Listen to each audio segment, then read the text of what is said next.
भारतीय इतिहास में भारतीय स्वतंत्रता संग्राम कर रहे थे, जिसमें कि हम लोगों ने स्वराज पार्टी की स्थापना 1923 स्वराज पार्टी की स्थापना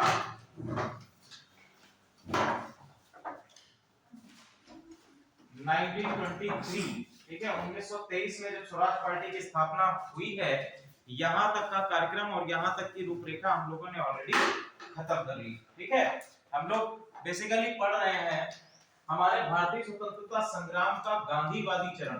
ठीक है, गांधीवादी चरण, गांधीवादी चरण हम लोग कहां से शुरू किया था? 1919 से लेकर 1947 का जो चरण है, या 1919 से 1947 का जो फेज है, इसको हम लोग बेसिकली भारतीय स्वतंत्रता संग्राम का गांधीवादी फेज कहते हैं या गांधीवादी युग कहते हैं। क्यों कहते हैं गांधीवादी युग? क्योंकि इस समय जितने भी आपको आंदोलन दिखाई देंगे या कोई भी कह सकते हैं कि अंग्रेजी शासन के विरुद्ध जो भी नीतियां दिखाई देंगी, उसमें पॉलिटिकल फिगर जो सेंटर में रहेंगे वो महात्मा गांधी के रूप में आपको मिलेगा। ठीक है, अब इसमें हम लोगों ने स्वराज पार्टी की स्थापना पढ़ ली थी। स्वराज पार्टी की स्थापना के बाद यहां पर हम लोगों ये जो टाइम पीरियड है, यहां पर टाइम पीरियड आपका असहयोग आंदोलन जब शुरू होता है, असहयोग आंदोलन जब शुरू होता है, और असहयोग आंदोलन खत्म कब हुआ है? 5 फरवरी। ठीक है, असहयोग आंदोलन खत्म होता है 1922 में, और इसके बाद गांधी जी को गिरफ्तार कर लिया जाता है। कितने वर्षों के लिए? 6 वर्षों के लिए क्या कर लिया जाता है? गिरफ्तार कर लिया जाता है। और एक जो आपका हम कह सकते हैं कि हमारे स्वतंत्रता संग्राम में एक फेज ऐसा आता है जहां पर जो मेन लीडर है, क्योंकि हमने कहा कि ये क्या एक आपका सेंट्रल फिगर या पॉलिटिकल पार्टी में जो हमको सेंट्रल फिगर देखने को मिलेगा वो गांधी जी मिलेंगे। तो गांधी जी यहाँ पर चूंकि मेन पिक्चर से अभी क्या हो चुके हैं? जेल में है। तो यहाँ पर एक चरण हमको और देखने को मिलता है जिसको हम लोग कहते हैं क्रांतिकारी चरण, या क्रांतिकारी या उग्रवादी चरण। क्रांतिकारी, या इसको हम लोग कहते हैं उग्रवादी चरण, उग्रवादी चरण। अब गांधी जी जो हैं अपने आंदोलनों में बेसिकली अहिंसा और दूसरा सत्याग्रह, अहिंसा और सत्याग्रह, इन दो चीजों का प्रयोग कर रहे थे।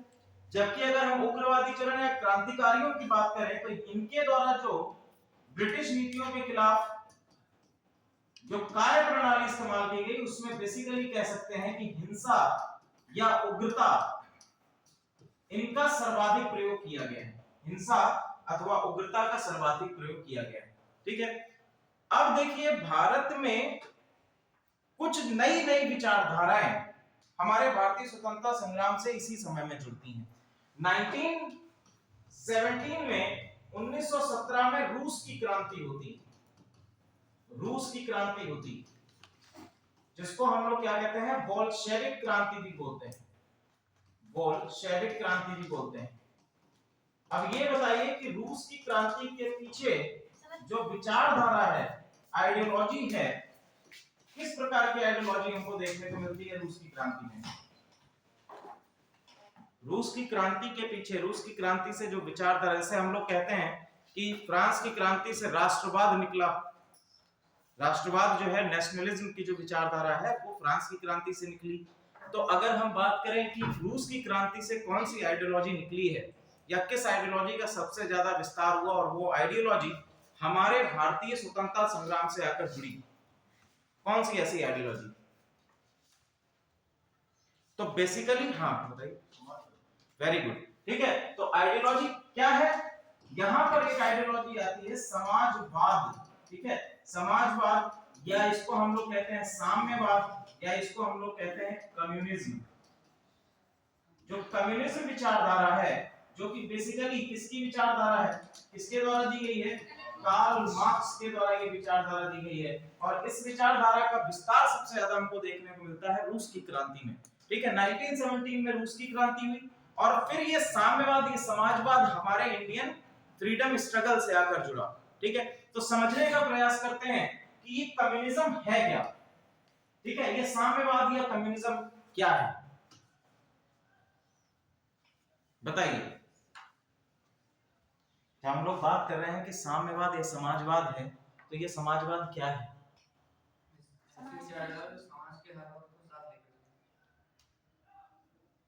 अच्छा ठीक है। और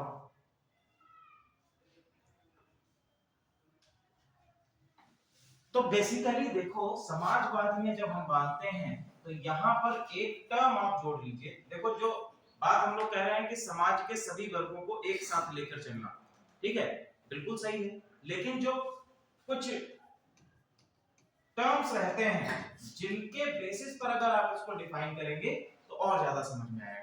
सबसे बेसिक चीज क्या है?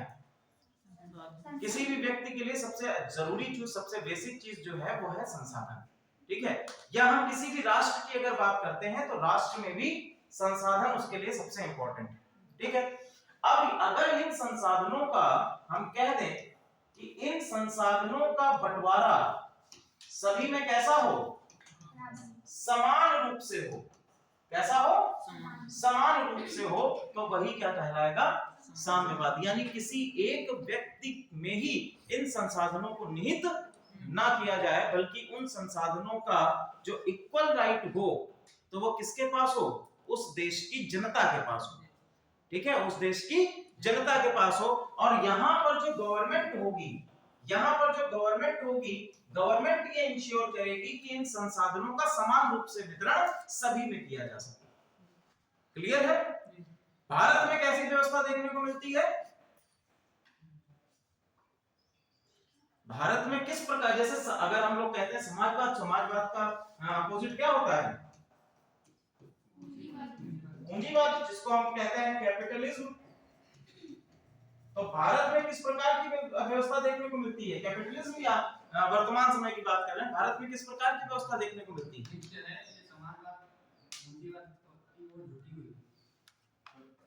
समाजवाद भी है और पूंजीवाद भी है। ठीक है, तो भारत के सिनेरियो में हम कहेंगे कि भारत ने किस व्यवस्था को अपनाया है? मिश्रित व्यवस्था को अपनाया है, जिसमें कि हम साम्यवाद के तत्व और साथ ही साथ पूंजीवाद के तत्व भी भारत में देखते हैं, ठीक है, पूंजीवाद के भी तत्व और समाजवाद के भी तत्व। लेकिन जो बात आपने जैसे अभी कही कि हमारी व्यवस्था झुकी हुई है किसकी तरफ? पूंजीवाद की तरफ। 1947 में जब देश आजाद हुआ था तब भी क्या यही सिनेरियो था? तब भी क्या हमारी व्यवस्था, या हम कह सकते हैं हमारी अर्थव्यवस्था पूंजीवाद की तरफ झुकी हुई थी? नहीं झुकी हुई थी। लेकिन जैसे जैसे हमने डेवलपमेंट किया, जैसे जैसे हमने अपने आप को आर्थिक रूप से और साथ ही साथ औद्योगिक रूप से अपने आप को डेवलप किया, धीरे धीरे हमारी अर्थव्यवस्था भी पूंजीवाद की ओर बढ़ जाती, ठीक है, ये कह सकते हैं। तो साम्यवाद समझ में आया?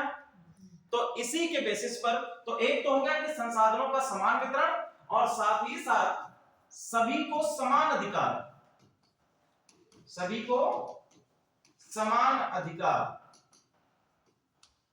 ये बात हो गई आपकी समाजवाद के अंदर कि सभी के पास समान अधिकार होने, there should be no discrimination on the basis of caste, race, colour, religion, ये भी इसी में आ गया। अब सबसे पहले भारत में समाजवाद विचारधारा को सामने लाने वाले जो व्यक्ति हैं उनका नाम लिखिए, M.N.. Roy. M.N.. Roy. M.N.. Roy का आपने नाम भी सुना होगा। भारतीय संविधान के विकास में एम.एन. रॉय को सबसे इंपॉर्टेंट प्लेस दिया जाता है, ठीक है, एम.एन. रॉय। और इनके द्वारा जो पार्टी स्थापित करी गई 1920 में, इन्होंने पार्टी स्थापित करी CPI, communist party of India, ठीक है। कौन सी पार्टी स्थापित करी है? Communist party of India.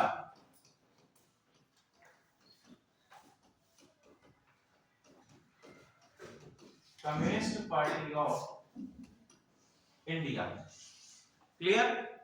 चलिए, इसके साथ साथ एम.एन. रॉय के बारे में अगर हम कहें तो एम.एन. रॉय, जैसा कि हमने बताया कि जो आपकी रूसी क्रांति है, यहां पर एक पार्टी है रूसी क्रांति में, कॉमिंटर्न, कॉमिंटर्न,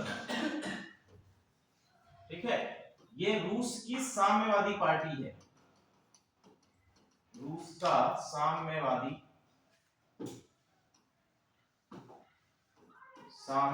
दल। और एम.एन. रॉय जो हैं इस साम्यवादी दल के पहले प्रथम भारतीय सदस्य के रूप में भी इन्होंने कार्य किया। प्रथम भारतीय सदस्य एमएन रॉय थे। ठीक है। Communist party of India,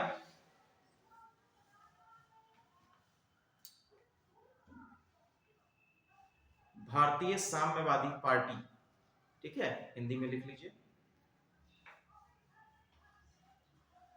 sorry, इसमें जो सीपीआई है इसको ये काट दीजिएगा।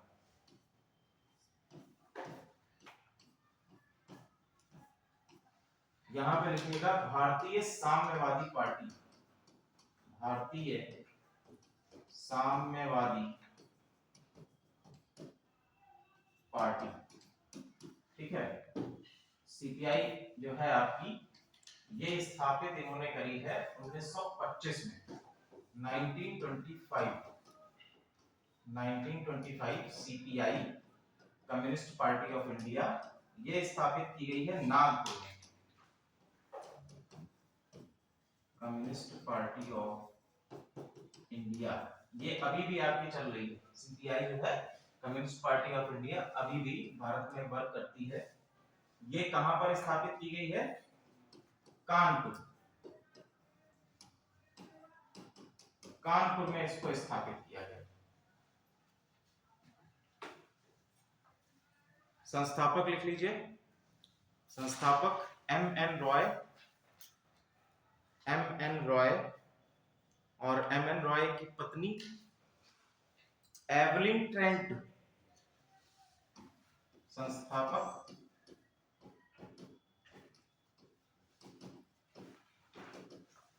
एम एन रॉय और एम एन रॉय की वाइफ है एवलिन ट्रेंट, और एक और व्यक्ति है Avani Mukherjee, Avani Mukherjee.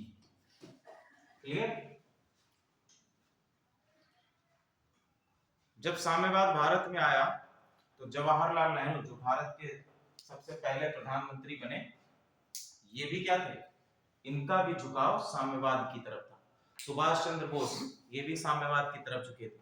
Doctor B are Ambedkar इनका झुकाव भी साम्यवाद की तरफ था। भगत सिंह, चंद्रशेखर आजाद, ये ऐसे लीडर्स हैं जिनका झुकाव साम्यवाद की तरफ या कम्युनिज्म की तरफ रहा। ठीक है। अगला लिखें 1928। 1928 में एक और दल की स्थापना होती है, ऑल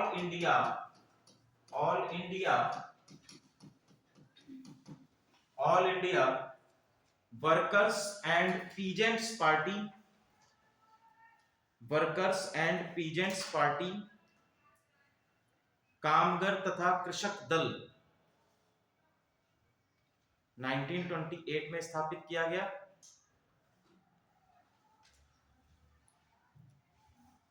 एक और दल का नाम लिख लो, INTUC, INTUC Akhil Bharatiya trade union Congress, Akhil Bharatiya trade union Congress. इसके संस्थापक कौन हैं? ट्रेड यूनियन कांग्रेस कौन है इसके संस्थापक? संस्थापक इसका नाम लिखिए लाला लाजपत राय, लाला लाजपत राय। प्रथम अध्यक्ष के रूप में भी इन्होंने काम किया है लाला लाजपत राय ने। साथ ही साथ इसके पहले सचिव लिखिए चमन लाल, प्रथम सचिव। सबसे पहले जो अखिल भारतीय ट्रेड यूनियन के सचिव रहे हैं, कौन रहे हैं? चमन लाल रहे हैं, चमन लाल। क्लियर? फिर लिखो हिंदुस्तान रिपब्लिक एसोसिएशन, ये 1920 में स्थापित किया गया था। इंटक, हिंदुस्तान, ये सभी उन दलों के नाम हम लोग बात कर रहे हैं जो कि साम्यवादी दल हैं, जिनकी विचारधारा कैसी है? साम्यवादी विचारधारा है, कम्युनिज्म की तरफ झुके हुए हैं।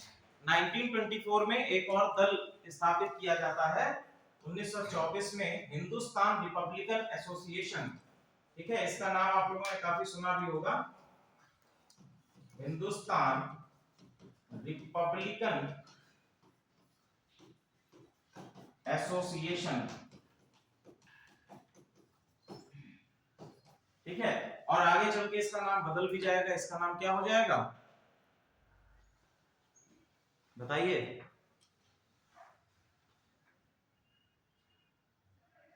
और कोई?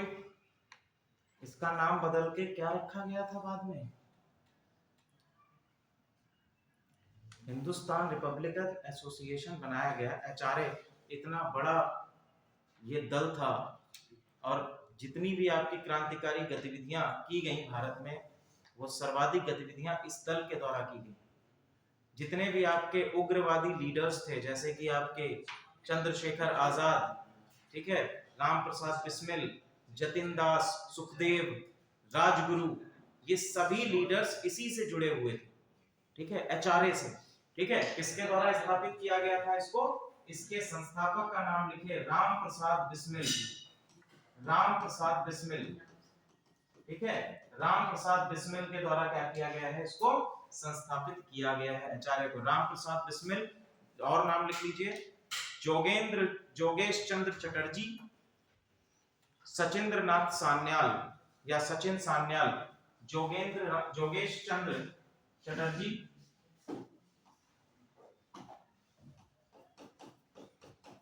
जोगेश चंद्र चटर्जी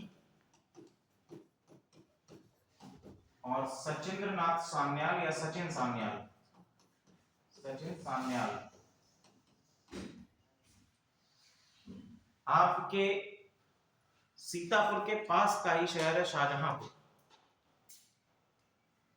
राम प्रसाद बिस्मिल वहीं से बिलोंग करते हैं। ठीक है, राम प्रसाद बिस्मिल जो है शाहजहांपुर के ही रहने वाले थे, और इन्होंने एचआरए की स्थापना की थी 1924 में, हिंदुस्तान रिपब्लिकन एसोसिएशन। ठीक है, बाद में ये जो है भगत सिंह ने इसका नाम बदल के हिंदुस्तान सोशलिस्ट रिपब्लिकन आर्मी या रिपब्लिकन एसोसिएशन इसका नाम रखा। ठीक है, भगत सिंह ने बदल के। तो सबसे पहला 1924 में स्थापित होता है। 1924 में स्थापित होने के बाद 1925 में इनके द्वारा एक घटना को अंजाम दिया जाता है। मैंने आपसे कहा था इन्होंने क्या किया? इन्होंने हिंसात्मक कार्यवाही को अपनाया। इनकी जो कार्य प्रणाली थी वो कैसी थी? प्रतिक्रियावादी, या फिर हम कह सकते हैं हिंसात्मक प्रणाली थी। ठीक है, तो सबसे पहला इन्होंने काम किया वो काम है काकोरी कांड। इसको क्या कहा जाता है? काकोरी कांड कहा जाता है। अब काकोरी कांड के विषय में आप लोगों ने सुना ही होगा कि सहारनपुर से लखनऊ जाने वाली ट्रेन को काकोरी नामक स्थान पर लूटा गया, ताकि एचआरए को आर्थिक रूप से क्या किया जा सके? मजबूत किया जा सके। क्लियर है? इसमें लिख लीजिए 9 अगस्त 1925, 9 अगस्त 1925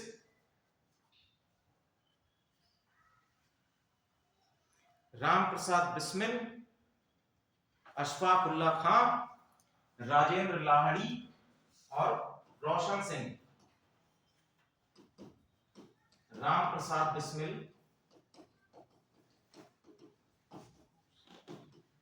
अशफाक उल्ला खां,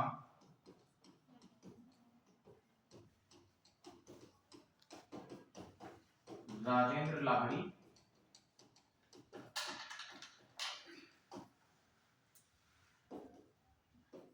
ठाकुर रोशन सिंह।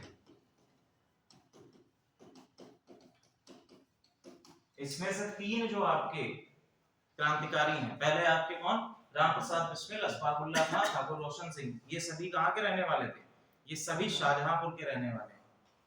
ये भी कहां के रहने वाले हैं? शाहजहांपुर के रहने वाले हैं। ठीक है, तो इन्होंने क्या किया कि एक ट्रेन को जो कि जा रही थी सहारनपुर से लखनऊ, जिसको कहा जाता था 8 डाउन, ठीक है, 8 डाउन ट्रेन को लूट लिया।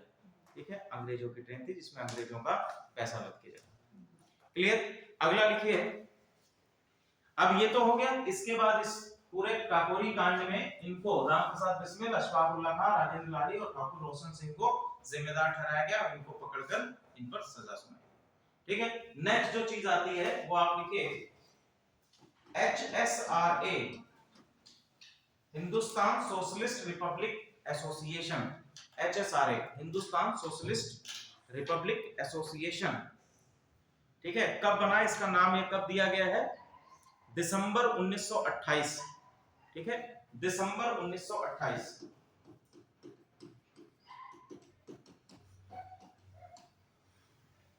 इसमें चंद्रशेखर आजाद का भी रोल था, लेकिन चंद्रशेखर आजाद कभी पकड़े ही नहीं गए, ठीक है, अपनी मृत्यु के समय भी अंग्रेज उनको पकड़ नहीं पाए, उन्होंने अपनी ही गोली से अपनी हत्या कर ली, ठीक है।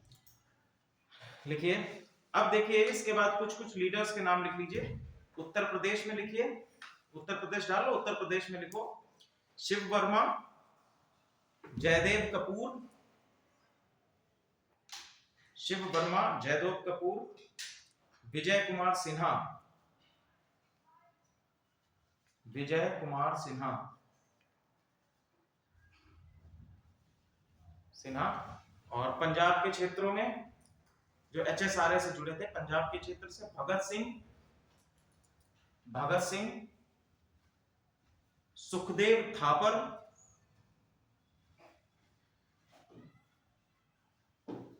सुखदेव थापर और भगवती चरण बोहरा, भगवती चरण बोहरा,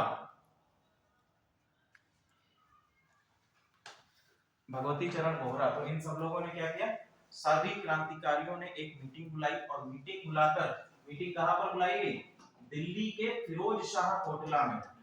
कहां पर, दिल्ली के फिरोज शाह कोटला में एक मीटिंग बुलाई गई। बेसिकली ये मीटिंग इसलिए बुलाई गई थी, फिरोज शाह कोटला में ये मीटिंग बुलाई गई, और वहीं पर जो है क्या होता है, वहीं पर इसका नाम रखा जाता है HSRA, ठीक है, हिंदुस्तान सोशलिस्ट रिपब्लिक आर्मी, ठीक है, या इसको एसोसिएशन भी कह सकते हैं। क्लियर। सबसे पहला काम जो इन्होंने किया, अब इसी समय पे आप जानते हैं, अब इसी समय पे एक कार्य होता है, लाला लाजपत राय की साइमन कमीशन के विरोध के दौरान मृत्यु हो जाती है, ठीक है, और उनकी मृत्यु का जो जिम्मेदार व्यक्ति है वो है कौन है? सैंडर्स जिम्मेदार नहीं था, यही HSRA की सबसे बड़ी गलती थी, ठीक है। इनकी मृत्यु का जो जिम्मेदार असली व्यक्ति था वो था जॉन स्कॉट, और मारने भी इसी को गए थे, ठीक है, जो गोली चलाई गई थी वो मारने के लिए इसी को गए थे, लेकिन वो गोली किस पे चल गई, सैंडर्स पे चल गई, ठीक है, वो किस पे, वो चल गई सैंडर्स पे, और इसी को कहा जाता है सैंडर्स हत्याकांड, सैंडर्स हत्याकांड, या जिसको हम कहते हैं लाहौर षड्यंत्र, लाहौर षड्यंत्र केस, सैंडर्स हत्याकांड, या जिसको हम लोग कहते हैं लाहौर षड्यंत्र केस। इनको लग रहा था कि ये जो है स्कॉट ही है, लेकिन स्कॉट की जगह इन्होंने किसको मार दिया, सैंडर्स को मार दिया, ठीक है। सैंडर्स हत्याकांड कब हुआ है, 17 दिसंबर 1928, 17 दिसंबर 1928, ठीक है। चलिए,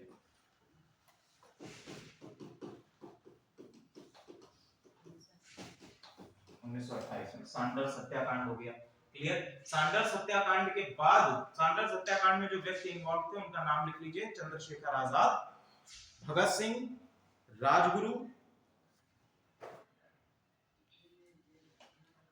चंद्रशेखर आजाद, भगत सिंह, राजगुरु,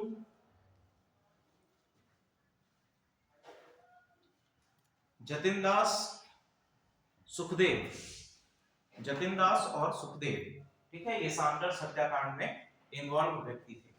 अभी इसको हम समझेंगे पूरे सीन को। अगला लिखिए, केंद्रीय असेंबली बम कांड, केंद्रीय असेंबली बम कांड, ये भी HSRA के द्वारा किया गया, ठीक है, केंद्रीय असेंबली बम कांड ये भी HSRA के द्वारा किया गया। तो होना क्या था कि केंद्रीय असेंबली में दो ऐसे बिल लाए जा रहे थे जिससे भारतीय व्यापारियों, या हम कह सकते हैं भारतीय उद्योगों का पूर्णतः जो उद्योगों में इन्वॉल्वेशन था वो पूरी तरह से खत्म हो जाता, कि हम कह सकते हैं कि ब्रिटिशर्स एकाधिकार अपने आप को स्थापित कर लेते ये दो बिलों के नाम लिख लीजिए। पहला लिखिए trade dispute bill, trade dispute bill और पब्लिक सेफ्टी बिल। दो बिल लाए जाएंगे, ट्रेड डिस्प्यूट बिल। अब इस बिल के अंतर्गत जो आपके यूनियन बने हुए थे, बेसिकली हम ट्रेड यूनियन कह सकते हैं, या जो आपके भारतीय व्यापारी संघ हैं, उनका पूरी तरह से अधिकार यहाँ पर समाप्त हो जाता है अगर ये बिल आता तो। दूसरा था आपका public safety bill, public safety bill. तो यहाँ पर भगत सिंह ने कहा कि हमें क्या करना है, हमें अपनी आवाज को जनता तक पहुंचाना है, और इस आवाज को हम केवल और केवल एक धमाके से पहुंचा सकते हैं। ठीक है, तो उन्होंने एक छोटा सा बम तैयार किया और साथ ही साथ बड़े बड़े पर्चे वहां पर जो है अब असेंबली, केंद्रीय असेंबली में बैठे जाकर, और किसी को हताहत करना या किसी को हिंसा करना उनका उद्देश्य नहीं था। खाली जगह में उन्होंने बम फेंका और पर्चे उड़ाकर खुद को गिरफ्तार करा लिया। ठीक है, इस पूरी कहानी के बाद, केंद्रीय असेंबली बम कांड जो है, इस पूरी कहानी के बाद किसको, भगत सिंह, सुखदेव, सॉरी इनके साथ में थे बटुकेश्वर दत्त, बटुकेश्वर दत्त। ठीक है, तो भगत सिंह को इसके बाद क्या कर लिया गया, इन दोनों ने अपनी गिरफ्तारी दे दी। भगत सिंह यहां पर कह सकते हैं थोड़ा ओवर कॉन्फिडेंस में आ गए। उनको लग रहा था कि हमें गिरफ्तार किया जाएगा और गिरफ्तार करने के बाद क्या कर लिया जाएगा, क्योंकि इन्होंने किसी को मारा तो है नहीं भाई, असेंबली में एक बम फेंका है और पर्चे उड़ाए हैं केवल और केवल जनमानस तक अपनी बात पहुंचाने के लिए। अंग्रेजों ने जब इनको पकड़ लिया तो अंग्रेजों ने इस केस में इन पर कोई भी मुकदमा चलाया ही नहीं। उन्होंने कौन सा मुकदमा चलाया, उन्होंने मुकदमा चलाया ये वाला, बोले वहां तो हत्या करी थी तुमने।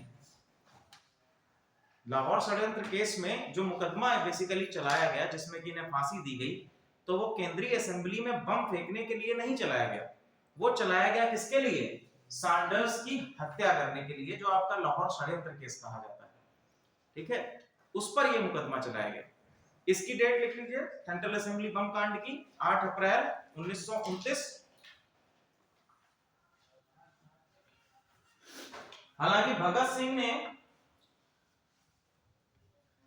अपनी पूरी ही सजा के दौरान, जितने दिन इन्होंने बिताए हैं जेल में, उस पूरी सजा के दौरान भारतीय जनमानस को, या हम कह सकते हैं भारतीय युवा वर्ग को, अपनी इस तरह से अपनी बातों को पहुंचाया, चाहे वो मीडिया के माध्यम से, क्योंकि जितना भी इनका केस की सुनवाई होती थी, उस पूरे केस की सुनवाई अगले दिन अखबारों में छपती थी, और वो यहाँ के अखबारों के साथ साथ ब्रिटेन के भी अखबारों में छपती थी।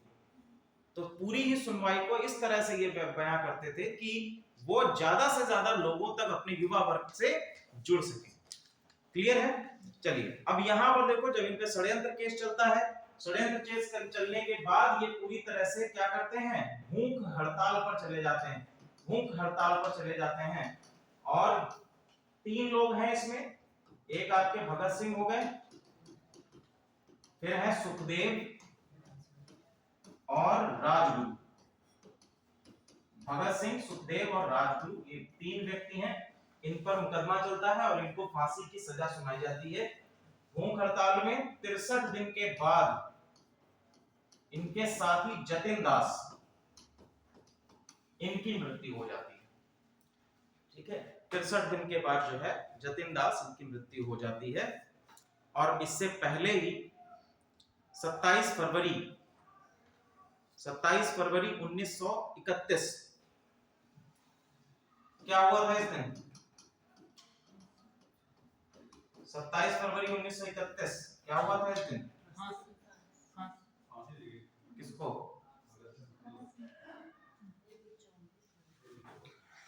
हम आत्महत्या कर लेंगे, सच्चाई बता रहे हैं। तो हम लोग 23 मार्च 1931 को क्या मनाते हैं, अगर 27 फरवरी 1931 को फांसी दे दी गई, हद है यार।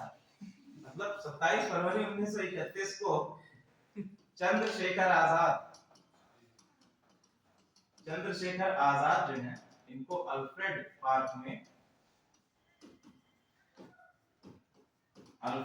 में घेर लिया गया। और अल्फ्रेड पार्क कहां पर है, आज का इलाहाबाद, सॉरी आज का क्या है, प्रयागराज, और उस समय का इलाहाबाद था।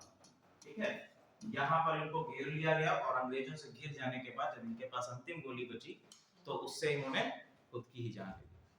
ठीक है, तो ये 27 फरवरी 1931 और इसके जस्ट अगले महीने 23 मार्च 1931 23 मार्च 1931 इसको क्या कर लिया, इन तीनों को इनकी फांसी के समय से पहले ही फांसी दे दी गई।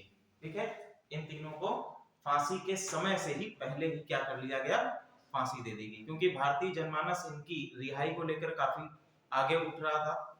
लेकिन इसी समय गांधी जी इरविन के साथ में गोलमेज सम्मेलन को लेकर भी व्यस्त थे। इसी समय पर क्या है, गांधी इरविन समझौता 1931 में दिसंबर 1930 तक आने वाला था, उसको हम लोग आएंगे उस पर अभी। ठीक है, कई लोगों का यह भी मानना है कि गांधी जी ने भगत सिंह को बचाने के कोई प्रयास नहीं किए। ठीक है, भगत सिंह को बचाने के लिए उन्होंने काफी प्रयास किए, ऐसा नहीं कि प्रयास नहीं किए, लगातार जो उनकी कार्यप्रणाली है उसी कार्यप्रणाली के माध्यम से वो ऐसा कर रहे थे। हालांकि सविनय अवज्ञा आंदोलन को खत्म कर देना ये गांधी जी की सबसे बड़ी भूल रही। शायद गांधी इरविन समझौते को और आगे बढ़ाया जा सकता था जिससे कि इनकी रिहाई भी हो जाती। गांधी इरविन समझौते का सबसे पहला जो आपका पॉइंट है वही पॉइंट ये कहता है कि आपराधिक गतिविधियों के अलावा या हिंसात्मक गतिविधियों के अलावा सभी कैदियों को, सभी क्रांतिकारियों को रिहा कर दिया जाए। उसमें एक टर्म जोड़ा गया कि ऐसे आपके क्रांतिकारी जिनके द्वारा हिंसात्मक गतिविधियां की गई हैं, इनके अलावा बाकी सभी राजनीतिक कैदियों को क्या कर दिया जाएगा, रिहा कर दिया जाएगा। गांधी जी को ऐसा लगता था कि शायद इस इरविन जो है इसमें सम्मिलित कर लेंगे। ठीक है, लेकिन केस चूंकि चल रहा था कैसा, हत्या का केस चल रहा था, हत्या का केस, लाहौर षड्यंत्र केस वाला, तो उसमें भगत सिंह आ गए। दूसरा चीज ये कि भगत सिंह को आप लोग पढ़िएगा, भगत सिंह की एक जेल में लिखी हुई पुस्तक है। पुस्तक क्या, एक छोटा सा उनकी कह सकते हैं कि डायरी के कुछ अंश हैं कि मैं नास्तिक क्यों हूं। ठीक है, उनके एक पुस्तक के अंश हैं, मैं नास्तिक क्यों हूं, इसको आप लोग पढ़िएगा। मैं नास्तिक क्यों हूं। भगत सिंह जो है कम्युनिस्ट होने के साथ साथ ईश्वर में विश्वास भी नहीं रखते थे, और इनकी पुस्तक के, इनकी डायरी के अंश आप लोग पढ़ेंगे, 4-5 पन्ने हैं, तो आपको बहुत अच्छा लगेगा। इस डायरी में उन्होंने ये तक कहा है, राम प्रसाद बिस्मिल को ही शायद इशारा करते हुए, कि हमारे कुछ साथी हैं जो कि मृत्यु का भय देखकर अधिक पूजा पाठ करने लगे, लेकिन मुझे मृत्यु का भय नहीं, तो मैं इसीलिए किसी भी पूजा या किसी भी गॉड को नहीं मानता। साथ ही साथ अगर हम बात करें इनके चरित्र की विशेषताओं की, तो इनको आप लोगों ने पढ़ा भी होगा अपने स्कूल डेज में, तो इनको आप समझ सकते हैं कि कैसी विचारधारा के धनी थे। अगर शायद इनकी विचारधारा पर देश का निर्माण होता तो हम लोग कम्युनिज्म की तरफ भी जा सकते थे, और साथ ही साथ और भी सारी चीजें। खैर चलिए आगे हम लोग बात करते हैं। नेक्स्ट लिखिए, सविनय अवज्ञा आंदोलन, या जिसको हम लोग कहते हैं नमक सत्याग्रह। ठीक है, तो भगत सिंह और इनके बाद जो है हम देखेंगे एक सबसे इंपॉर्टेंट आंदोलन शुरू किया जाता है, इससे पहले ही शुरू हो चुका था, जिसको हम कहते हैं सविनय अवज्ञा आंदोलन। ठीक है, थोड़ा सा हम लोग पीछे जा रहे हैं 1931 से, या जिसको हम लोग कहते हैं नमक सत्याग्रह।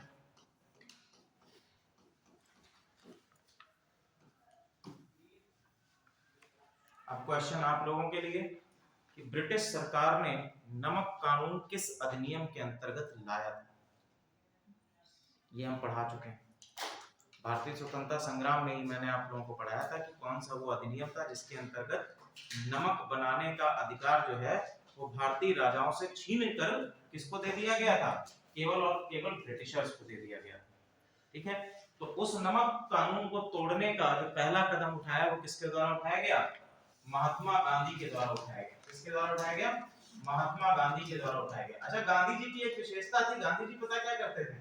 गांधी जी करते थे कि कोई भी आंदोलन शुरू करने से पहले, गोली चलाने से पहले सामने वाले को बता देते थे गोली चला रहे हैं, हट जाओ। तो वो पहले जो है एक लेटर लिख के भेज देते थे अंग्रेजों को कि हम जो है ऐसा करो, हमारी ये मांगे मांग लो, नहीं तो हम सविनय अवज्ञा आंदोलन शुरू कर देंगे। ठीक है, तो सबसे पहले इन्होंने 31 जनवरी 1930 को अपना एक पत्र लिखा, यंग इंडिया। ठीक है, 31 जनवरी 1930 में इनके द्वारा एक पत्र जारी किया जाता था। हमने आपको बताया भी था गांधी जी के द्वारा कौन कौन से समाचार पत्र पब्लिश किए जाते हैं, यंग इंडिया।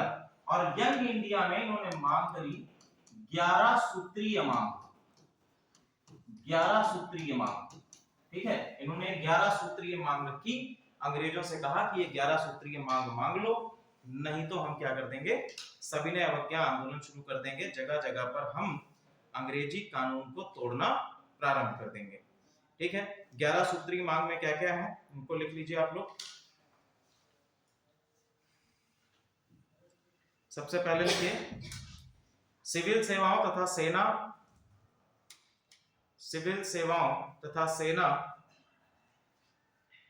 के खर्च में 50% की कमी,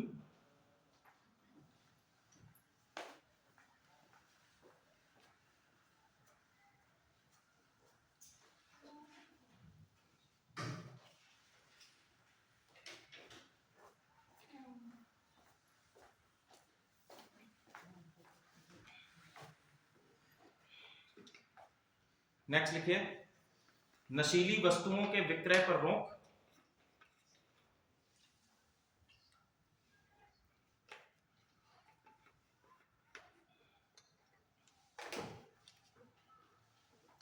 सीआईडी विभाग, सीआईडी विभाग का निष्क्रियकरण, मतलब इन्होंने कहा कि सीआईडी विभाग को पूरी तरह से खत्म कर देना चाहिए।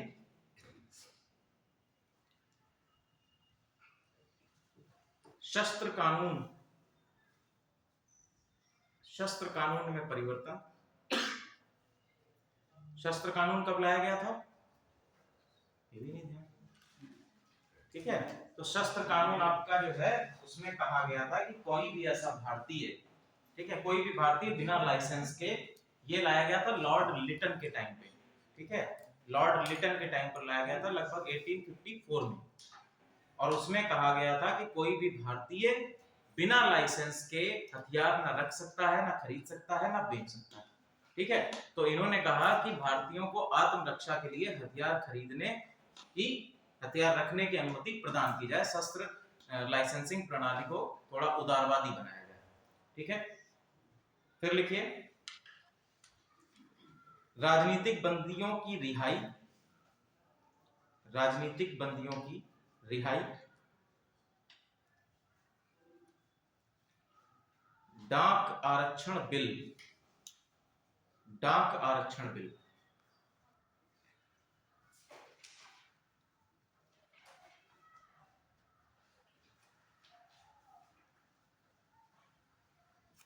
रुपए की विनिमय दर में कटौती, रुपए के विनिमय दर में कटौती,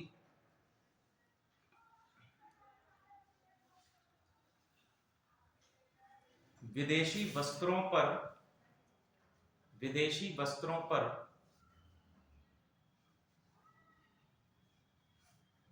अधिक टैक्स या टैक्स में बढ़ोतरी,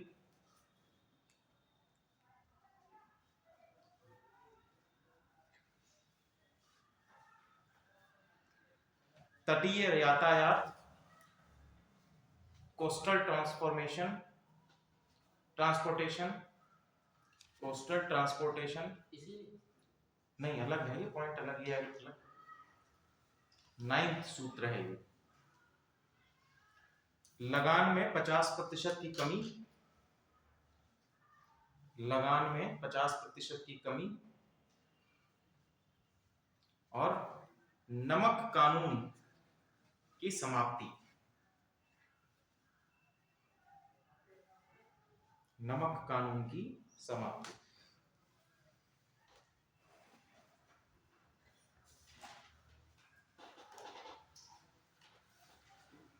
ठीक है, तो फिर ये कहानी इन्होंने छाप दी, बोले ये सूत्र, ये हमारे 11 सूत्री मांगे हैं, इनको सरकार क्या करे, मान ले।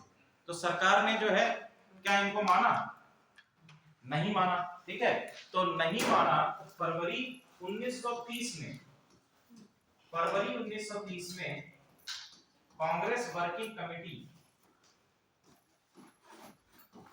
कांग्रेस वर्किंग कमेटी ये कब अस्तित्व में आई थी, कांग्रेस वर्किंग कमेटी कब अस्तित्व में आई थी,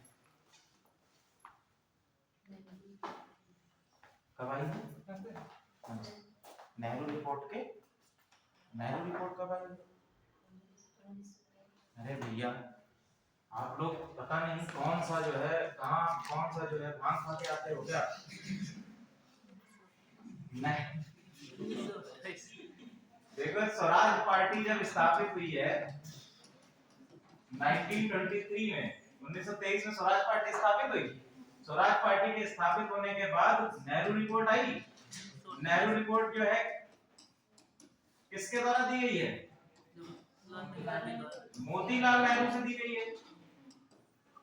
और नेहरू रिपोर्ट किस पार्टी से संबंधित है, स्वराज पार्टी से संबंधित है, कांग्रेस से थोड़ी ना संबंधित है। सीडब्ल्यूसी अभी कल ही इसको मैंने पढ़ाया था, कल या परसों ही पढ़ाया था स्वराज पार्टी को, नेहरू रिपोर्ट को। और सीडब्ल्यूसी है क्या है, कांग्रेस की कार्यकारिणी समिति है, कांग्रेस कार्यकारिणी समिति है। हमने आपको बताया था कि जब गांधी जी के द्वारा क्या शुरू किया गया, असहयोग आंदोलन शुरू किया गया था, तो उस असहयोग आंदोलन को जनमानस या प्रांतीय स्तर तक पहुंचाने के लिए ये 15 सदस्यीय कांग्रेस कार्यकारिणी समिति का गठन किया गया था 1920 में। 1920 में इसका गठन किया गया था, 15 सदस्य इसमें जोड़े गए और प्रांतीय स्तर पर भी इनकी एक प्रांतीय कांग्रेस की क्या जोड़ी गई, प्रांतीय समितियां बनाई गई, प्रांतीय समितियां बनाई गई। 20 है 21 है, देख लेना इसको, शायद 20 ही है। ठीक है, प्रांतीय समितियां बनाई गई, क्लियर। और इनका उद्देश्य क्या था, इनका उद्देश्य था कि गांधी जी ने जो असहयोग आंदोलन शुरू किया है उसको प्रांतीय स्तर और जनमानस तक पहुंचाना, इसका उद्देश्य था। और साथ ही साथ ये जो कार्यकारिणी समिति थी ये पूरा एक नोडल की तरह से कार्य करती थी और हर बैठक में ये पूरी जितने भी आपके अधिवेशन होते हैं, अधिवेशन से पहले इनकी बैठकें होती थी। तो फरवरी 1930 में एक बैठक हुई सीडब्ल्यूसी की और इस बैठक में पूरी पूर्ण रूप से कांग्रेस के द्वारा सविनय अवज्ञा आंदोलन को स्वीकार कर लिया गया। ठीक है, और 12 मार्च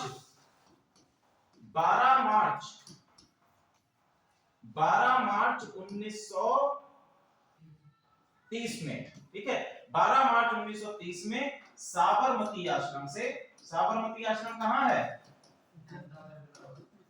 ठीक है, साबरमती आश्रम अहमदाबाद गुजरात,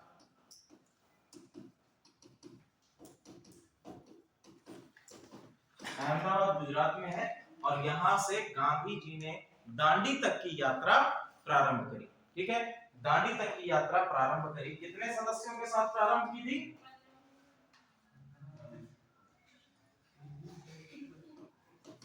78 सदस्यों के साथ में। ठीक है, गांधी जी 78 सदस्यों के साथ में 12 मार्च 1930 को अहमदाबाद से, अहमदाबाद के साबरमती आश्रम से कहां के लिए, दांडी के लिए चल दिए। ठीक है, 12 मार्च, टोटल 24 दिन का समय इनको लगा। कितना समय है, 24 दिन का समय है।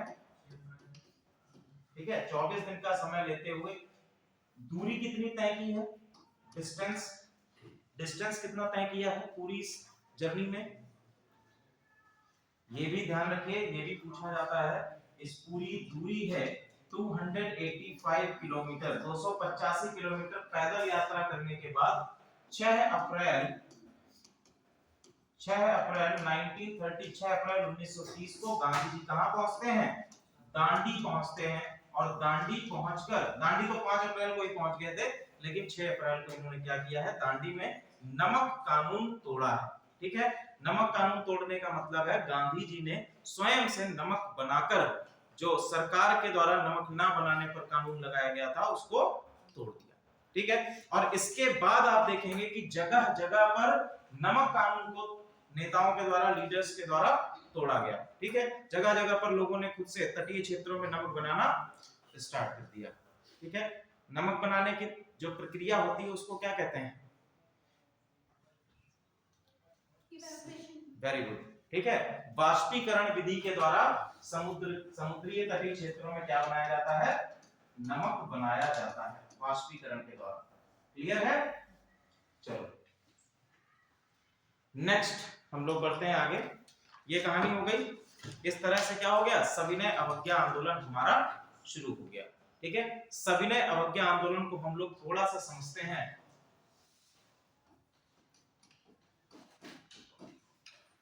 सविनय अवज्ञा आंदोलन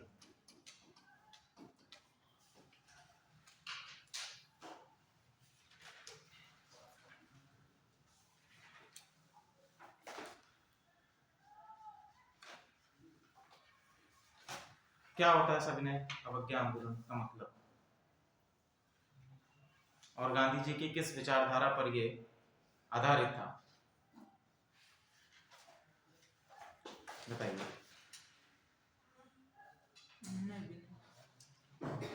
अनुनय विनय नहीं, बताइए। जैसे हम लोग कुछ आंदोलनों को देखेंगे, जैसे एक आपका आंदोलन हम लोगों ने ऑलरेडी पढ़ चुके हैं जिसमें एक बात कही गई थी असहयोग। ठीक है, जिसको हम लोगों ने क्या नाम दिया? असहयोग आंदोलन नाम दिया। अब यहाँ पर आ गया सविनय अवज्ञा आंदोलन। ठीक है, फिर हम लोग एक और आंदोलन पढ़ेंगे, इंपॉर्टेंट रहेगा वो, भारत छोड़ो आंदोलन। और भारत छोड़ो आंदोलन में गांधी जी बात करेंगे किसकी? व्यक्तिगत सत्याग्रह की। किसकी बात करते हैं? व्यक्तिगत सत्याग्रह। देखो, कोई भी आप बात करेंगे, हिस्ट्री जो आपका सब्जेक्ट है, हिस्ट्री सब्जेक्ट केवल और केवल आइडियोलॉजिकल डिफरेंसेस को समझने का ही सब्जेक्ट है, या विचारधाराओं को समझने का ही सब्जेक्ट है। आप अगर पुरातन समय से भी अगर देखेंगे तो विचारधाराओं के परिवर्तन का ही जो अध्ययन है वो आप हिस्ट्री के अंतर्गत करेंगे। और किसी भी कालानुक्रम को अगर समझना हो आपको, या किसी भी पर्टिकुलर घटनाक्रम को समझना हो, तो घटनाक्रम के पीछे जो आइडियोलॉजी है उनको समझना आवश्यक होगा। यहाँ पर जो है टकराव अगर हो रहा है तो वो केवल और केवल गांधी जी की आइडियोलॉजी और अंग्रेजों की जो विस्तारवादी नीति है, साम्राज्यवादी नीति है, औपनिवेशिकवादी नीति है, उनकी आइडियोलॉजी का ही तो टकराव है। तो यहाँ पर अगर आइडियोलॉजी को समझना है तो सबसे पहले अगर देखें तो असहयोग की बात हम लोग कर चुके हैं। गांधी जी ने ऑलरेडी अपने हिंद स्वराज में 1909 में कर दी थी कि अंग्रेज केवल और केवल किसके कारण अपने भारत में जड़ें जमा पाए हैं? हमारे सहयोग के कारण। ठीक है, अगर हम उनका सहयोग करना बंद कर देंगे तो वो उनकी जड़ें क्या हो जाएंगी? कमजोर हो जाएंगी। ठीक है, अब नेक्स्ट आता है सविनय अवज्ञा। अब सविनय तो हमको पता है, सविनय मतलब विनय के साथ में, ना हिंसा करते हुए और सत्याग्रह करते हुए। ठीक है, क्या करना है? अवज्ञा करनी है। अवज्ञा का मतलब क्या होता है? हाँ, आज्ञा का पालन न करना, डिसओबीडियंस करना, आज्ञा का पालन न करना। ठीक है, जैसे आप लोग नर्सरी में या फिर आप लोग छोटे बड़े बच्चे होंगे, छोटे थोड़ा और बड़े होंगे तो एप्लीकेशन लिखते होंगे, तो उसमें लिखते हो योर ओबीडिएंटली, नीचे लिखते थे आपका आज्ञाकारी। ठीक है, प्रिंसिपल के नाम जब एप्लीकेशन लिखते थे, तो वैसी ही चीज यहाँ पर है कि यहाँ पर क्या है? योर डिसओबीडिएंटली, कि आपका अनाज्ञाकारी। तो यहाँ पर क्या करना है? ब्रिटिशर्स ने जो आज्ञाएं दी हैं, ब्रिटिशर्स ने जो कानून बनाए हैं, उन सभी कानूनों का हमें क्या करना है? तोड़ना है। उन सभी कानूनों का पालन नहीं करना है, उन सभी कानूनों को क्या है? तोड़ना है। और इसकी स्टार्टिंग कब से हुई? इसकी स्टार्टिंग हुई नमक कानून को तोड़ने से। नमक कानून को तोड़ने से। तो देख रहे हैं गांधी जी की किस तरह की कार्य प्रणाली है। वो क्या कह रहे हैं? आप जो है कानूनों को तोड़ दीजिए। तो जितने भी कानून इस पूरे इस सविनय अवज्ञा आंदोलन में जगह जगह पर नमक बनाया गया, जगह जगह पर शस्त्र के कानूनों को तोड़ा गया।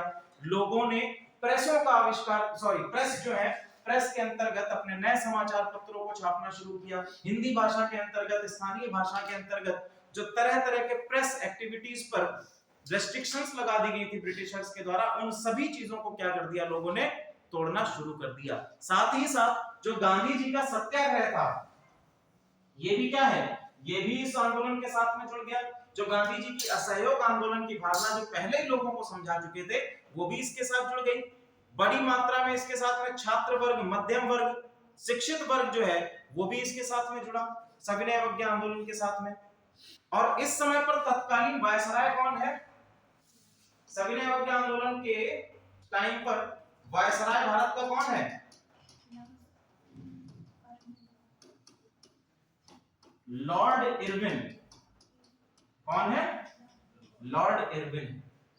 क्लियर? तो लॉर्ड इरविन इनके पास आया, ठीक है। लॉर्ड इरविन इनके पास आया, बोला गांधी जी ऐसा करो, ये सब आप मत करो, सविनय अवज्ञा आंदोलन वगैरह इसको मत बढ़ाओ, नहीं तो जो है हम बड़ी दयनीय स्थिति में आ जाएंगे।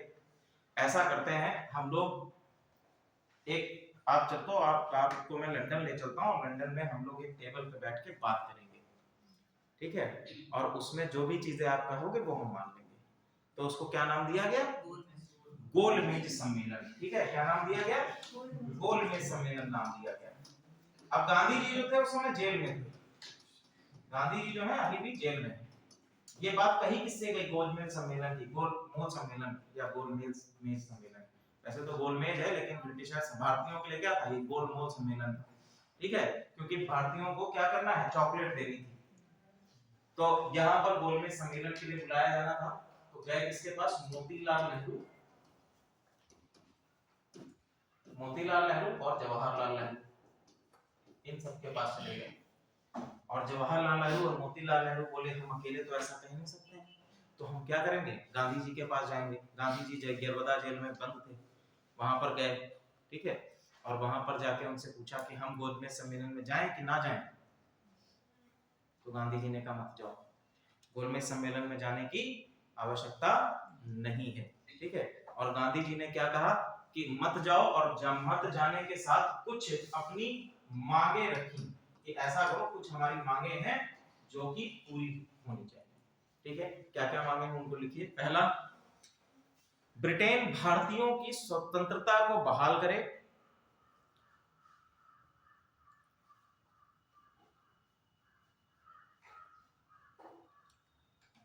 पहला। दूसरा इन्होंने कहा गांधी जी ने, पूर्ण स्वतंत्र सरकार का गठन, पूर्ण स्वतंत्र सरकार का गठन।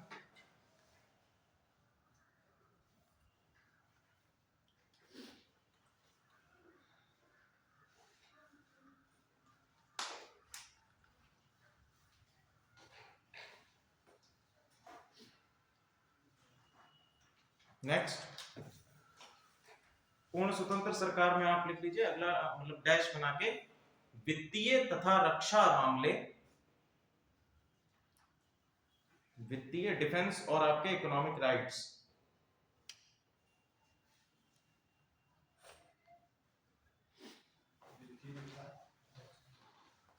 रक्षा मामले,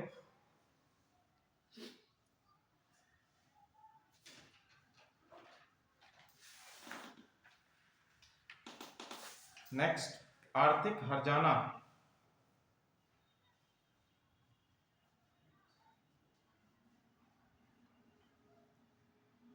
तो इन्होंने कहा भैया आप क्या, आप हमें क्या दीजिए? आप हमें आर्थिक हर्जाना भी दीजिए, ठीक है।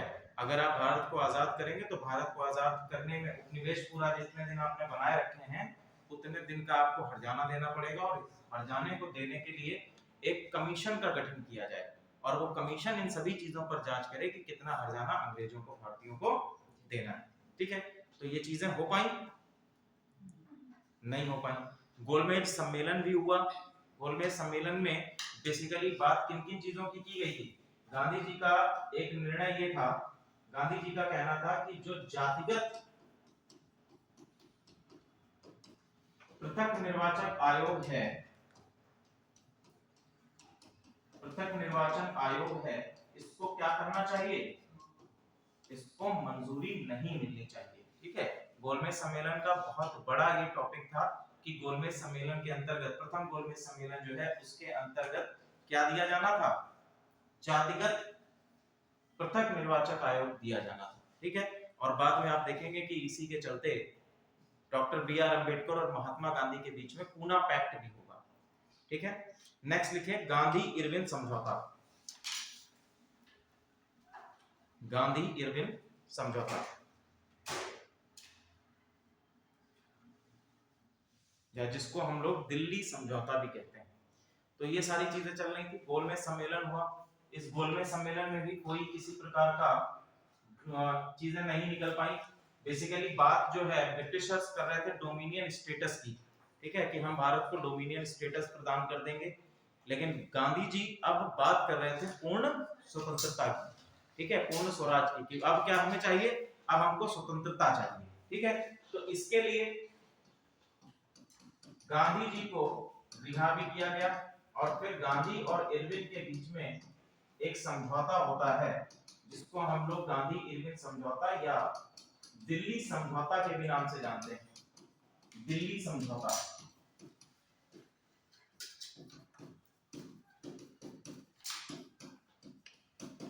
दिल्ली समझौता के नाम से भी जानते हैं, ठीक है। कब हुआ है ये, डेट क्या है इसकी, लिखिए 5 मार्च 1931, 5 मार्च 1931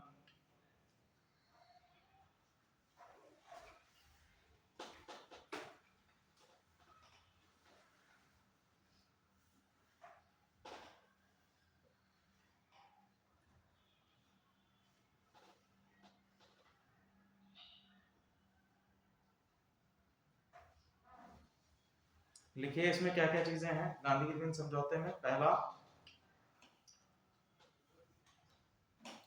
हिंसात्मक अपराधियों के अतिरिक्त, हिंसात्मक अपराधियों के अतिरिक्त सभी राजनीतिक कैदियों की रिहाई,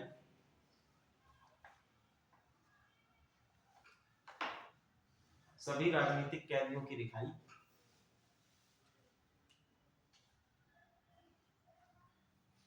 नेक्स्ट, अपहरण की गई संपत्ति की वापसी,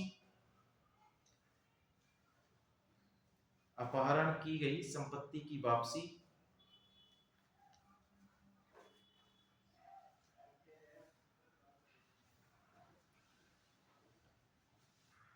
सरकारी सेवाओं से त्यागपत्र दिए भारतीयों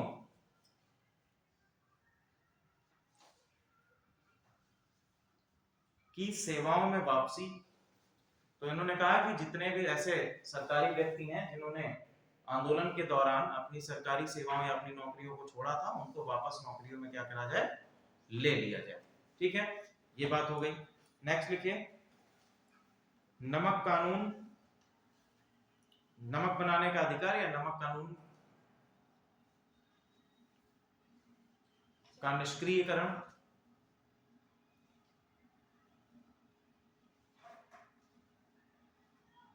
आपातकालीन अध्यादेश, आपातकालीन अध्यादेश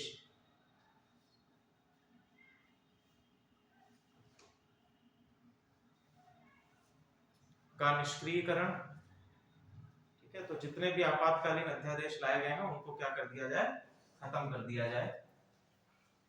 अगला लिखिए भगत सिंह, सॉरी, आपातकालीन अध्यादेशों को वापस लिया जाए, ठीक है। तो इतनी सारी चीजें हमारी क्या थी, गांधी इरविन समझौते के अंतर्गत थी, ठीक है।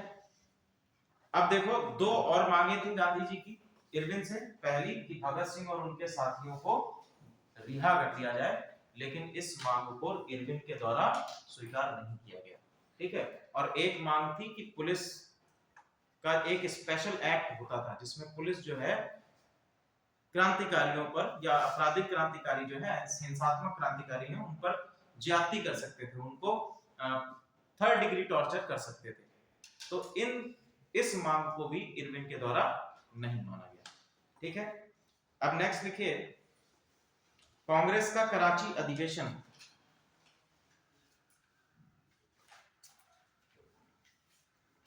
कांग्रेस का कराची अधिवेशन 1931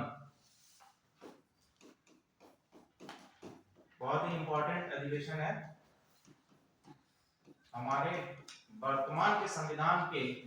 अगर उससे भी देखें, पॉइंट ऑफ व्यू से भी देखें, तो भी ये अधिवेशन हमारे लिए इंपॉर्टेंट है। क्यों इंपॉर्टेंट है बताइए? 1931 और इसके अध्यक्ष हैं सरदार वल्लभ भाई पटेल। वल्लभ भाई पटेल। अब बताइए कि ये जो कराची अधिवेशन है 1931 का, ये इंपॉर्टेंट क्यों है? कैसे ये इंपॉर्टेंट बन जाता है?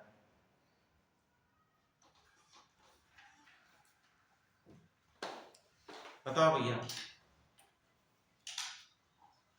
लिखो। कांग्रेस का कराची अधिवेशन इंपॉर्टेंट इसलिए है क्योंकि इस अधिवेशन में सबसे पहली बार भारतीयों के लिए एक टर्म डाला गया और वो टर्म था मौलिक अधिकार। जो मौलिक अधिकार वर्तमान समय में हम देखते हैं अपने भारतीय संविधान में, तो उसकी अवधारणा सबसे पहली बार हमको कराची अधिवेशन 1931 से प्राप्त होती है। ठीक है, इसमें सबसे पहली बार क्या है, भारतीयों के लिए मौलिक अधिकारों की डिमांड की गई थी। भारतीयों के लिए कांग्रेस ने कुछ मौलिक अधिकारों की डिमांड ब्रिटिश राज्य से की और कहीं ना कहीं इन मौलिक अधिकारों को हमारे भारतीय संविधान में आजादी के बाद जो हमारा संविधान बना 1950 में, जिसको लागू किया गया, उसमें हमको इनकी झलक देखने को प्राप्त होती है। कौन कौन से आपके इस संविधान कौन कौन से मौलिक अधिकारों की बात इसमें करी गई है? पहला आप लिख लीजिए, प्रेस की स्वतंत्रता, प्रेस तथा अभिव्यक्ति की स्वतंत्रता। अभिव्यक्ति की स्वतंत्रता किस आर्टिकल के अंतर्गत है? अभिव्यक्ति की स्वतंत्रता भारतीय संविधान के किस अनुच्छेद में हमें अभिव्यक्ति की स्वतंत्रता का राइट दिया गया? ठीक है, आर्टिकल 19 के अंतर्गत। ये आपसे आर्टिकल जरूर याद कर लेना, मौलिक अधिकारों से रिलेटेड। आरओ में समीक्षा अधिकारी के एग्जाम में एक ना एक आपसे क्वेश्चन फंसेगा। ठीक है, तो डीपीएसपी और आपका मौलिक अधिकार, इनसे रिलेटेड आर्टिकल्स को कभी भी मत भूलिएगा, याद करके एकदम घुट्टी बना के उसको पी जाना। ठीक है, रट लेना, एकदम ना समझ में आए एज इट इज किताब रट लेना। ये कोई समझने की जरूरत नहीं कि अभिव्यक्ति की स्वतंत्रता होती क्या है, बस इतना रट लो कि आर्टिकल इतना और सामने क्या लिखा है, अभिव्यक्ति की स्वतंत्रता। जहां दिखे टिक लगा दो। ठीक है, सच्चाई है, जो चीज ना समझ में आए, यूपीएससी एक ऐसा एग्जामिनेशन है, इसमें आप कई सारी चीजों को क्या कर पाते हैं, कभी समझ जाते हैं और कभी नहीं समझ पाते हैं। तो ऐसी स्थिति में जो चीज जहां पर ना समझ में आए, एक बार समझने का प्रयास करो, दो बार समझने का प्रयास करो। आपसे जो टीचर्स हैं या कोई आप ऐसा व्यक्ति जो आपको समझा सकता है, उससे पूछ लो। फिर भी अगर ना समझ में आए तो रट लो। उसमें ज्यादा समय और ज्यादा दिमाग देने की जरूरत नहीं है, क्योंकि सिलेबस बड़ा वास्ट है। अगर एक ही टर्म में फंसे रहोगे तो प्रॉब्लम क्रिएट होगी और समय भी आप अपना बर्बाद करोगे। तो पहला जो है अभिव्यक्ति और प्रेस की स्वतंत्रता। दूसरा आपका है संगठन बनाने की स्वतंत्रता। संगठन बनाने की स्वतंत्रता, ये मौलिक अधिकारों के अंतर्गत बात की गई, संगठन बनाने की स्वतंत्रता। अगला सार्वभौम वयस्क मताधिकार, यूनिवर्सल एडल्ट फ्रेंचाइजी।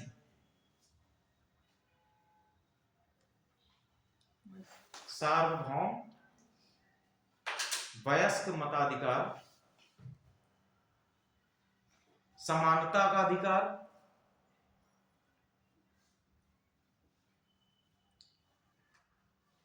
निशुल्क एवं अनिवार्य शिक्षा। निशुल्क एवं अनिवार्य शिक्षा, ये तो हमारे भारतीय संविधान के बनने के कई वर्षों के बाद हमको मिला है अधिकार, शिक्षा का अधिकार। लेकिन आप देख रहे हैं कि 1931 में ऑलरेडी इसको मांगा गया था, इसकी डिमांड की गई। क्लियर है? चलिए, शिक्षा का अधिकार, भाषाई भाषाई क्षेत्रों की संस्कृति,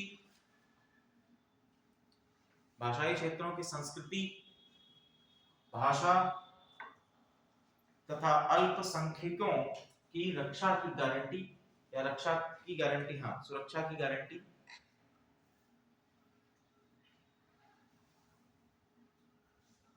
ठीक है, तो ये आपके कुछ अधिकार हैं जो कि किसमें, हाँ एक और लिख लीजिए, सभी धर्मों के प्रति राज्य का तटस्थ भाव, धर्मों के प्रति राज्य का तटस्थ भाव,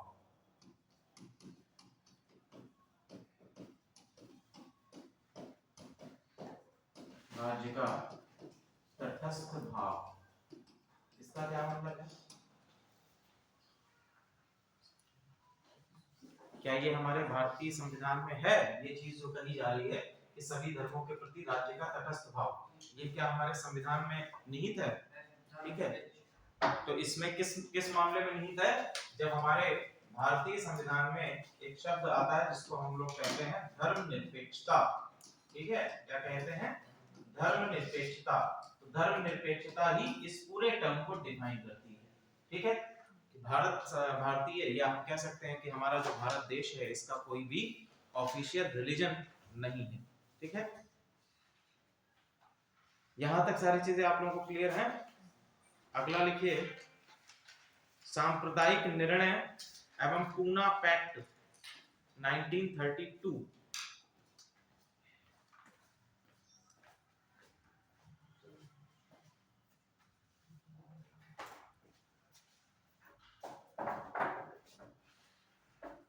सांप्रदायिक निर्णय तथा पूना पैक्ट 1932।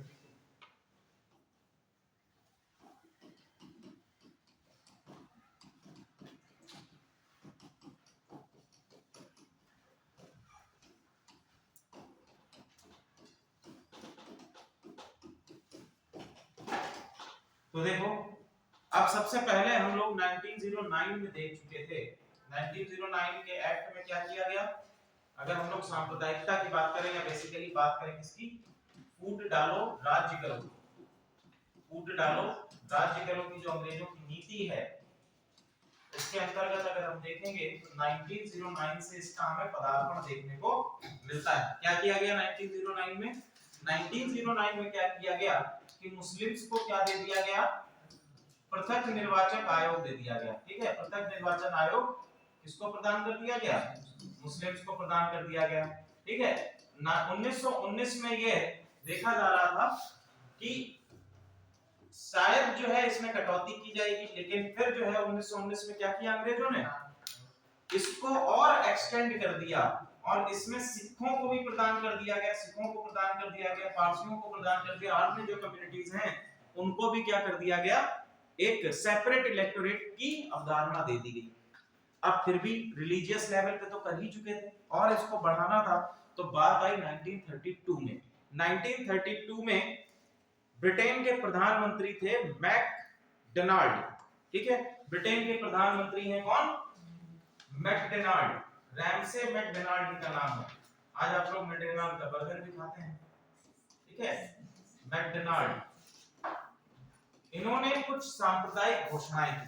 ठीक है, कुछ एक घोषणाएं की मैकडोनाल्ड ने। लिखो, 16 अगस्त 1932 को मैकडोनाल्ड ने 16 अगस्त 1932 को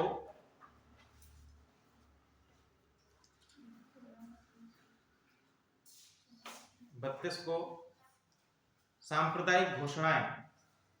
पहला पॉइंट लिखो, क्या क्या इन्होंने बात कही है। पहला, आंग्ल भारतीयों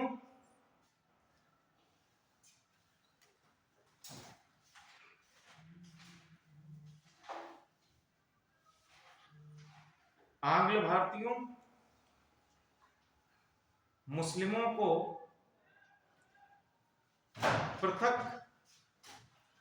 प्रथम सांप्रदायिक अधिकार।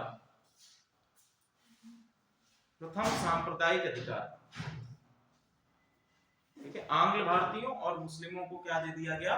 सांप्रदायिक अधिकार दे दिया गया पहली बार इसके अंतर्गत। दूसरा, बॉम्बे प्रांत में 7 स्थान मराठाओं के लिए, अलग निर्वाचक मंडल मराठाओं को दिया जा रहा है 7, ठीक है, 7 स्थान मराठाओं के लिए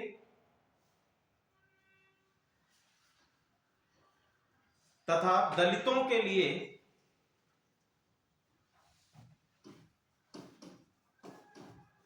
दलितों को क्या घोषित कर दिया गया, दलितों के लिए 20 वर्षों का, दलितों के लिए 20 वर्षों का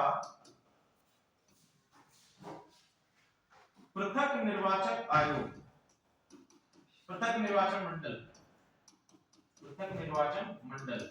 तो इन्होंने कहा कि हम दलितों को, पहली चीज तो इन्होंने कही कि दलितों को अब क्या माना जाएगा, दलितों को अब अल्पसंख्यक के तौर पर माना जाएगा। किसके तौर पर, अल्पसंख्यक के तौर पर माना जाएगा। और साथ ही साथ 20 वर्षों के लिए इनको क्या दे दिया जाए, पृथक निर्वाचन मंडल दे दिया जाए। ठीक है, पृथक निर्वाचन मंडल कितने समय के लिए, 20 वर्षों के लिए दे दिया जाए। अब देखो जैसे ही ऐसा होता है, ठीक है, तो सारी चीजें क्या हो गई, अब धीरे धीरे डॉक्टर बी आर अम्बेडकर भी इस बड़ी पिक्चर में आ गए थे। अभी तक क्या हो रहा था कि वो देख रहे थे कि जो दलित समाज है, पिछड़ा समाज है, इसके साथ लगातार अत्याचार और अस्पृश्यता जैसी चीजें समाज में व्याप्त है। तो इनको ऊपर उठाने के लिए उनको भी लगा कि अगर हम कहीं ना कहीं अगर 20 वर्षों के लिए मिल जाता है, अल्पसंख्यक होने का अधिकार मिल जाता है, तो इनमें उन्नति हमको दिखाई देगी। और इन दोनों ही विचारधाराओं का फिर क्लैश होता है। एक विचारधारा किसकी, डॉक्टर बी आर अम्बेडकर की, और दूसरी विचारधारा किसकी, गांधी जी की। गांधी जी का कहना था कि अगर इनको भी अधिकार प्राप्त हो जाते हैं, मराठाओं को भी अधिकार प्राप्त हो जाते हैं, तो क्या होगा, देश अलग अलग टुकड़ों में बट जाएगा। और शायद ये हो भी जाता।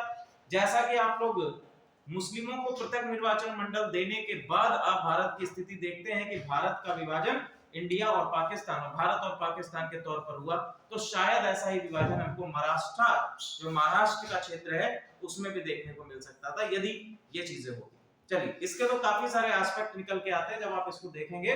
तो गांधी और जो आपका पूना पैक्ट देखने को मिलता है, उसका बेसिस हमको यही मिलेगा। ठीक है, नेक्स्ट क्लास में हम लोग सेकंड गोल में सम्मेलन और इस पूरे पूना पैक्ट की जर्नी और भारत छोड़ो आंदोलन को डिस्कस करेंगे। क्लियर है? चलिए, आप लोग भारी से भारी मात्रा में भैया आया करो क्लास में, तो क्लास का पूरा